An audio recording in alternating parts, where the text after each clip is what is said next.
Hi mga katingin, and for today's ride, sobrang excited talaga ako at kinakabahan at the same time kasi ang gagamitin natin ang ating Yamaha WGP 60th Anniversary R1. Huli kong siyang nagamit sa Marilaki, I think lagpas isang taon na, baka mga 2 years na yata. Natagalan tayo kasi ang dami nangyari sa buhay natin at ang dami nating naging bikes, ang dami nating kailangan reviewin, and finally, para natin siya magamit, nagbawas pa tayo ng big bikes. May halo akong kaba kasi nga nagpalit tayo ng Öhlins suspension, and di ko akalain na pag nagpalit ka pala ng Öhlins suspension, tataas ang seat height. So tumaas siya ng mga half inch and another half inch dito sa tires natin na naka, I think 60 series to, 200 by 60. Yung usual lang kasi is 55. Almost 1 inch ang tinaas. So ang R1, isa sa pinakamataas na super bike, tapos tumaas pa siya ngayon. Doon ako kinakabahan. Pero ang ganda naman sa kanya is lightweight lang naman siya. And ito yung ating windscreen. Tanggalin na natin yung plastic for the first time.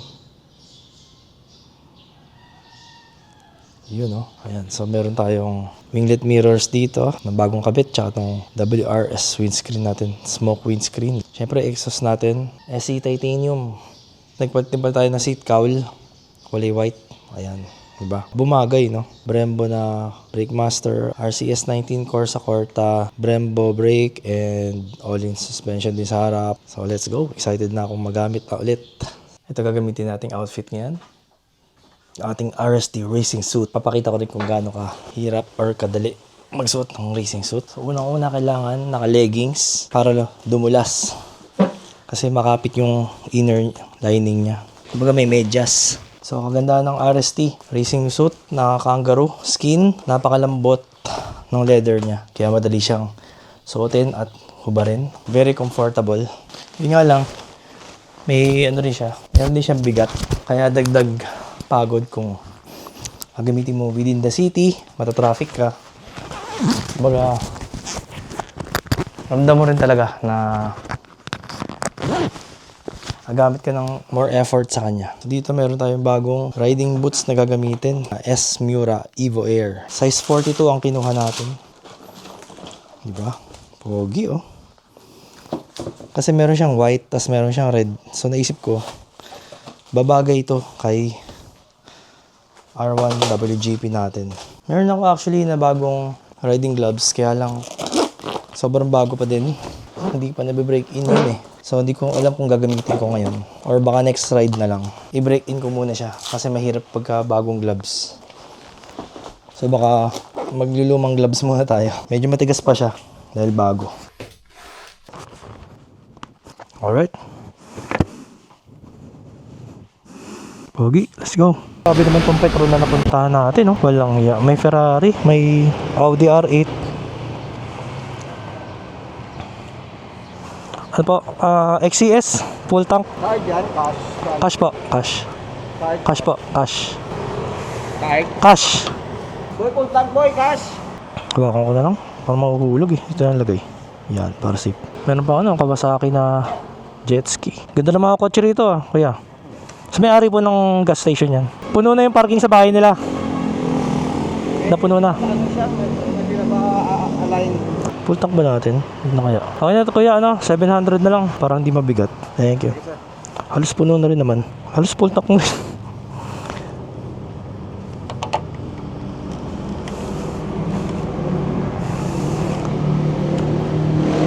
So ito mga katingin na, first time natin magra-ride ulit. After 2 years ba? Sobrang tagal na, hindi ko na maalala. Eh, magmamaralaki tayo. Quick ride lang. Nakakapanibago. Ako, delikado yung battery ah. Maghihingalo ah.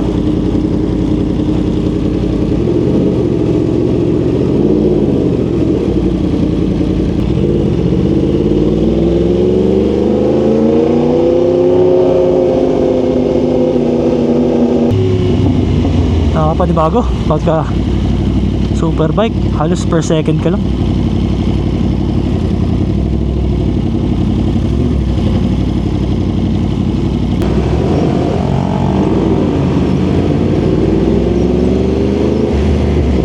Let's go. Grabe yan. Na-miss ko to. Miss ko si R1.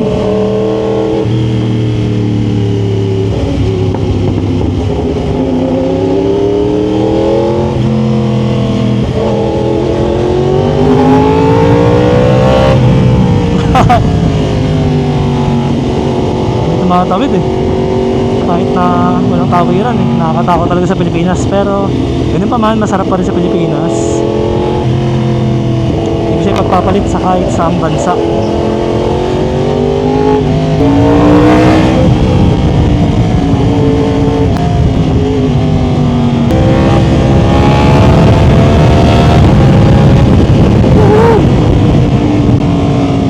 Sarap. Alam mo yun, yung tunog niya sobrang gaspang pero sobrang smooth ng makina. Yun ang talagang gustong gusto ko kay R1, yung pagiging smooth ng makina. Wala masyadong vibration. Kung kukumpara mo sa ibang motor, halos walang vibration siya. Ganun kasarap at kasmooth. Dito kailangan maiging maingat kayo. Hindi porket naka big bike kayo or super bike eh babakbakin mo na, kasi nung nakaraan di ba may na-aksidente rito. Sumalpok dun sa Innova ba yan? Nakapark. So, kasi biglang may tumawid yata, I think. So, walang magaling na rider pag biglang may tumawid sa harapan mo. Minsan, parang I think U-turn slot, humabol. Tinagos niya papuntang U-turn slot. Siguro mabilis sila parehas. So, kailangan pa rin talaga. Number one priority is mag-iingat. Lalo't alamin mo lahat ng mga dadaanan mo. Pag nakita mo may U-turn slot dyan or intersection, minor, kahit na sa'yo pa yung pinakamabilis na motor sa buong mundo, kailangan mong minor. Maganda doon sa napuntahan nating Petron, no? Konti na nagpapagas. Bakasyon kasi ngayon, kaya walang traffic. Unang-una tayo yung customer eh. Walang pila. And today is a very good day to ride. Sobrang sarap mabuhay. Kaya piliin mo maging masaya. Kasi isipin mo yung mga malulungkot na bagay sa buhay at nakaka-bad trip. Piliin mo maging masaya kasi isang beses lang naman tayo dito sa mundo, wala nang take 2. So yung take 1 natin, enjoy life nang wala kang inaapakan ibang tao. Basta masaya ka at magpasaya ka ng kapwa.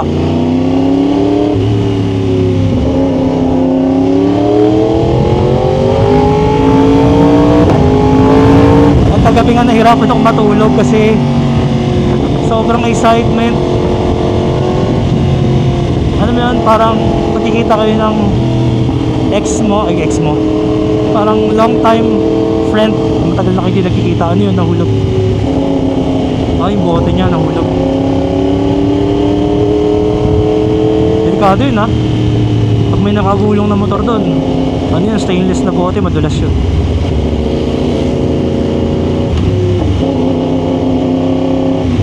Parang best friend mo na or jowa mo na matagal mo nang hindi nakikita, makakasama mo na ulit, parang gano'n yung pakaramdam.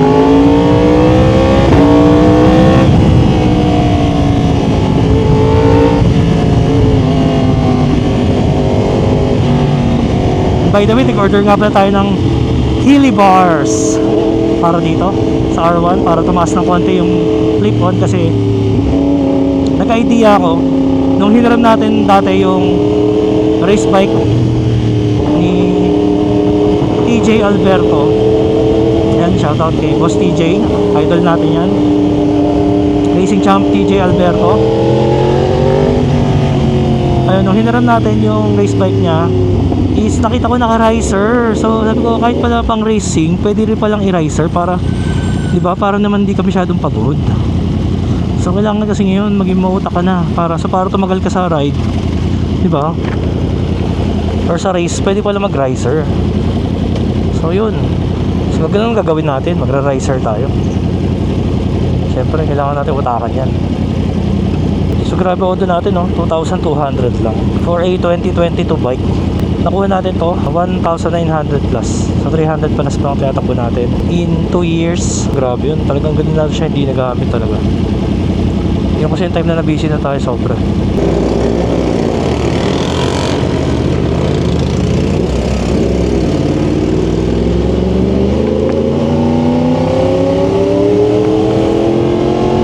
Walang traffic ah, bakasyon, sarap.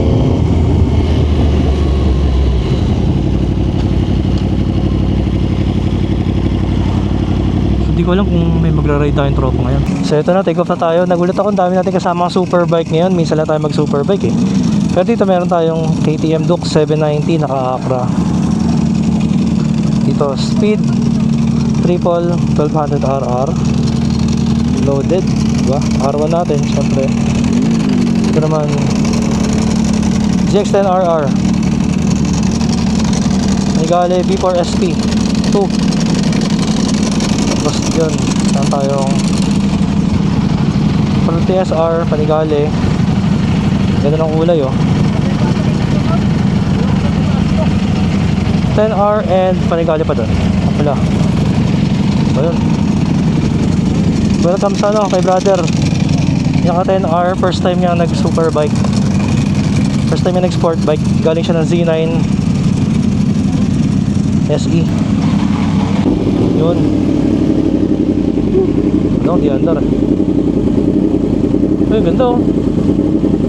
Meron tayong kasamang XSR na, ito yung latest XSR 900. Latest colorway, yung white na may parang red orange.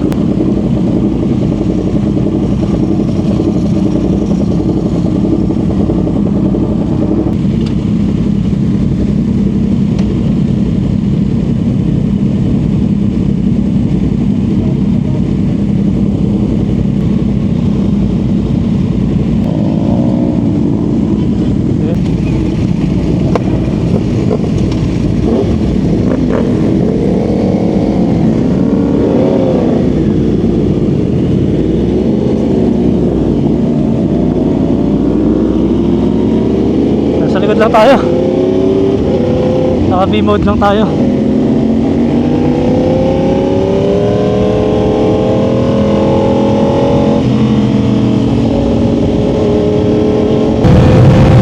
Sport bike, kailangan ready ka sa sakit ng katawan. And pag ganyang meron kang kasama na mabibilis, huwag mo lang habulin, just ride at your own pace. Tanali Olins, parang nag-glide lang yun. Kasi yung stock ng R1 ako po, napakatagtag. Oh! Ito kasi sabi ko, kaya kailangan kahit maluwag, do not give in to temptation.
Parang newbie tayo. Ayoko din naman sagarin or pwersahin yung sarili natin. Basta enjoy the ride. Wala kang ibang kalaban kundi sarili mo lang.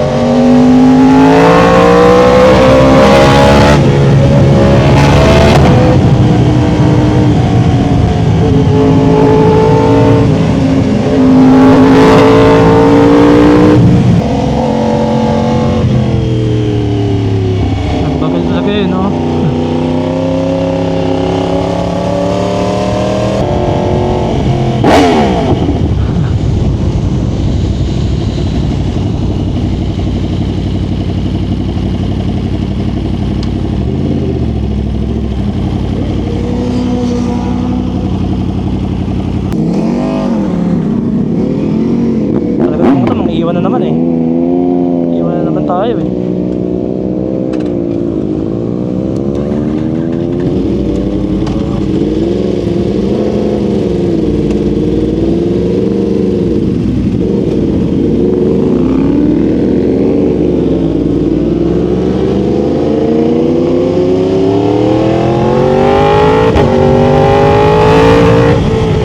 Ay.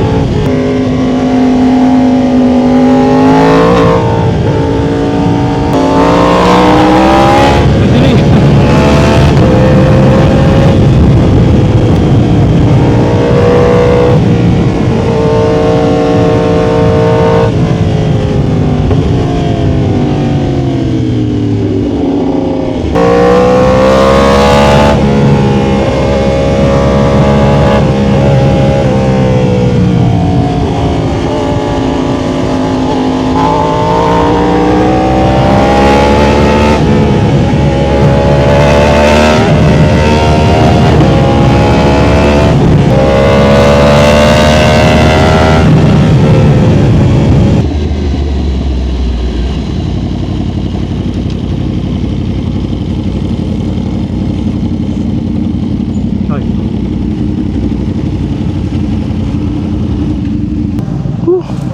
Sarap. So, parang pwede na yata ako mag A-mode. Racer pala itong kasama natin. Ideal.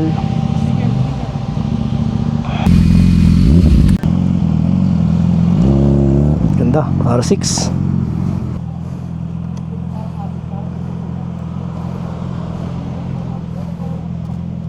Kasabay natin bababa yung naka R6. Shoutout. Naka R6 na white. Yan yung pangarap kong dating big bike eh. Na hindi ko natupad. Ito pala yung champion racer. Si Liam Lial. So ang galing, pwede pala maglagay dito ng Insta kayo. Pwede pala lagay dito.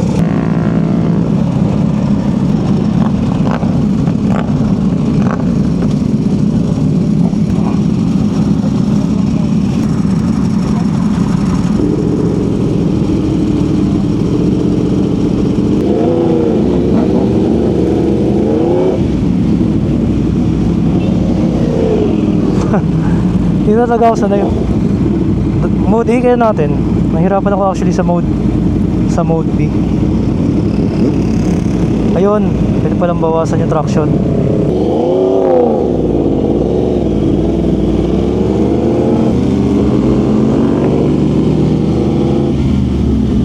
Ayan.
Humahabol.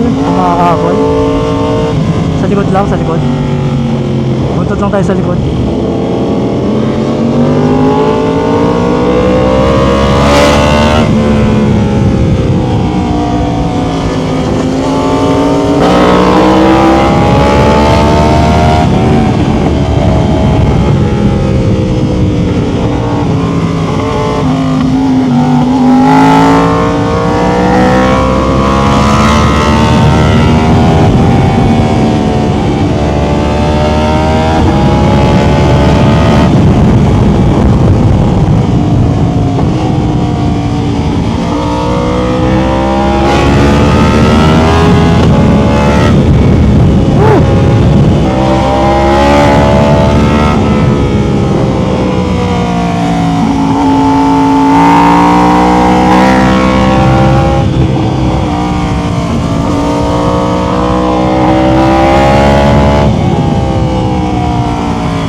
tricycle.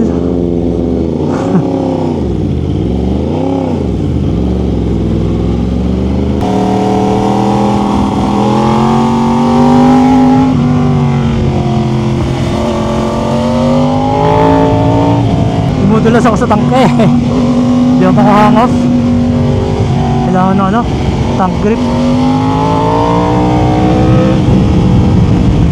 Dulas.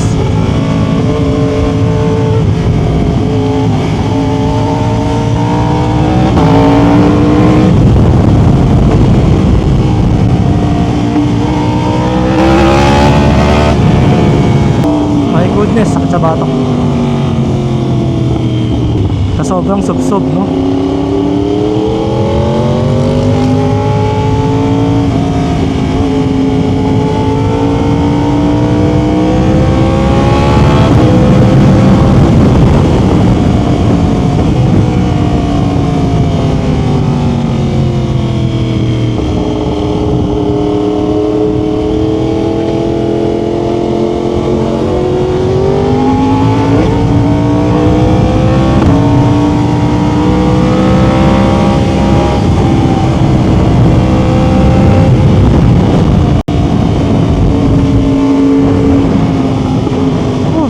Kaya advantage din talaga kapag isang bike lang ginagamit mo, mas magagamay mo siya. So ito na sila, The Fast Group. Ay, nasa gitna lang tayo.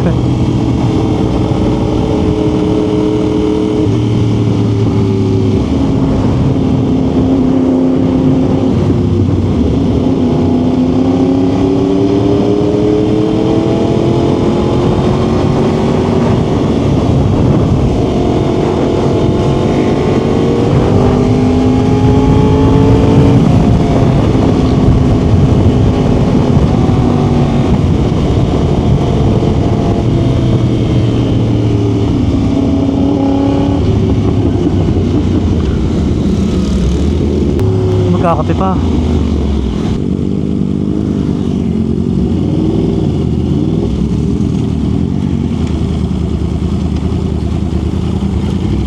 Tuloy na ako, bro. Tuloy na ako.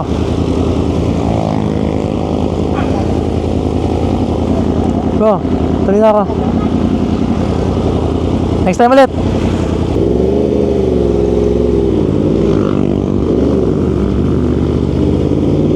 Shoutout sa mga kasama natin, Weekday Warriors and Unggoy Gang. And so after like mga almost 2 hours of riding non-stop, sa simula Yeis hanggang dito wala pa akong pahinga, wala pa akong stopover, nasa QC na ako. I could say na talagang very challenging itong R1. Kumbaga talagang pag naggaling ka sa mga comfortable bikes tapos lumipat ka rito, mapapaisip ka talaga na tama ba itong ginawa ko. Sumakit kagad yung batok ko nung pababa na. Maybe because down, di ba, downhill, mas kailangan mong baliin yung leg mo kasi nga nakasubsob ka. So ramdam ko na yung ngawit ng leg. Talagang sobrang subsob. Yung katawan ko kaya na likod ko eh. Yung leg ko naman ang problema ngayon. Nangangalay leg ko. Kasi nga parang doggy position. So yun, taste pogi lang talaga. Napaka-pogi lang talaga ng R1. After using the ZX4RR4 like mga 2 years, and kada Marilake, yun ang yung ginagamit ko mostly. Talagang ZX4RR, kung i-compare natin kay R1, comfortable ng ZX4RR. Dito kay R1, wala akong masabi kundi taste pogi. Sobrang hardcore. It's like race mode all the time. Parang all the time kang may kakarerahin or kakarera sa racetrack. So yan, kahit traffic nakasubsob ka. So, ang baba talaga ng clip on, tas ang taas ng seat. So sa una, comfortable naman. Sa una, walang pagod. Pero nung pauwi na, doon ko na siya naramdaman. Tapos yung mga tao na papatabi, sobrang ingay.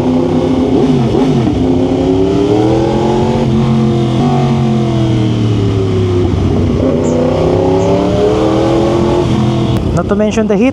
So right now, naka 102 degrees Celsius tayo. So I think boiling point na yun, di ba? 105. But I think sanayan lang. Kailangan ko lang masanay ulit sa ganitong aggressive riding position. Pero ang pinaka nahihirapan ako sa kanya, yung mataas na seat height. Yun. Masanay kasi ako sa 4R na mababa seat height. Na-spoiled ako sa kanya.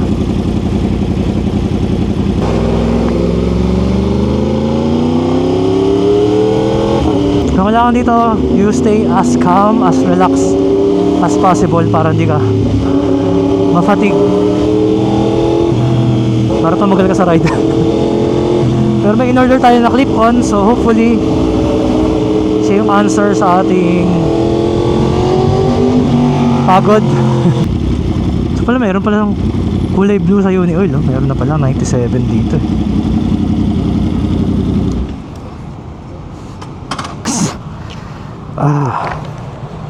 Nagamit natin 7.9 liters. Pero actually lumampas ng konti. So sabihin natin 7.5 liters puso mo natin. So not bad. Try natin computein. Kung around 7 liters, huwag tayo ng 100 divided by 7. So average tayo mga 13 to 14 kilometer per liter. So not bad, no? So yun, ang init ng ating temp. Combustion temp natin, no? Nag 118 tayo pala. Yan, okay na.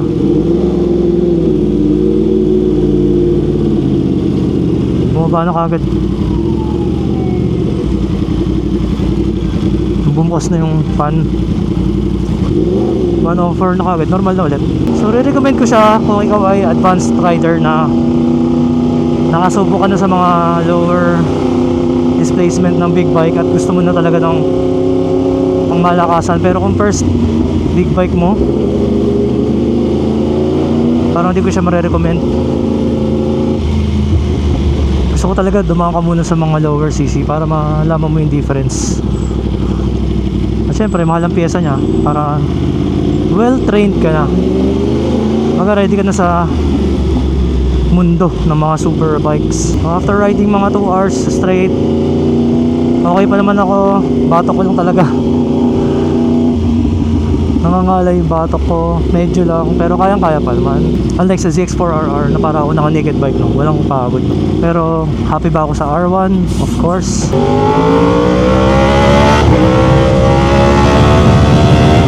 Kailangan lang talaga ng practice. So na-discover ko, kapag ikaw pala ay naka mode B, mas matipid sa gas. So ngayon ko na napansin yun, ah. Tipid natin sa gas ngayon. At kung umabot ka na sa part na to ng video, baka pwede pakisubscribe na rin sa ating channel para makagawa pa tayo ng mas marami pang quality contents kagaya nito. So abangan nyo ang mga iba pa nating content dito sa R1. At next time yung H2 naman ang gagamitin natin. Promise. Ciao.